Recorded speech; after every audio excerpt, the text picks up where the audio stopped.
திமுக ஆட்சிக்கு வந்த பிறகு எல்லாம் பேசி பேசி சண்டை போட்டு இப்ப 35ல 4 ஆயிருக்கிறது. 4 எப்படிங்க அரசியல் அதிகாரம் கொடுக்காம எப்படி அந்த சமுதாயம் மேலே வரும்? மாண்புமிகு பாரத பிரதமர் நரேந்திர மோடி அவருடைய கேபினெட்டை பாருங்க. 71 அமைச்சர்கள், 27 பேர் பிற்படுத்தப்பட்ட சமுதாயம் ஓபிசியில இருந்து இருக்கிறாங்க, 10 பேர் பட்டியலின சமுதாயத்தில இருந்து இருக்கிறாங்க, 5 பேர் பழங்குடியின சமுதாயத்தில இருந்து இருக்கிறாங்க, 5 பேர் சிறுபான்மை சமுதாயத்தில இருந்து இருக்கிறாங்க. இந்திய அளவில் அரசியல் அதிகாரம். ஆனா தமிழகத்துல கோயிலுக்குள்ள போனா கூட சில இடத்துல பிரச்சனை.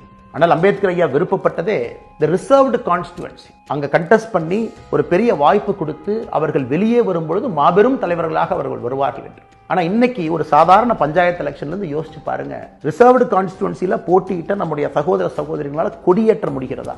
இல்ல சேர்ல சமமா உட்கார முடியுதுங்களா? இல்ல பட்டியலின சகோதர சகோதரி ஒரு கோயிலுக்கு போக முயற்சி பண்றாங்க, சேலம் பக்கத்துல ஒரு திமுகவினுடைய ஒரு முக்கிய நிர்வாகி தடுக்கிறாங்க, பெரிய பிரச்சனையாகுது, கட்சி விட்டு நீக்கிறாங்க.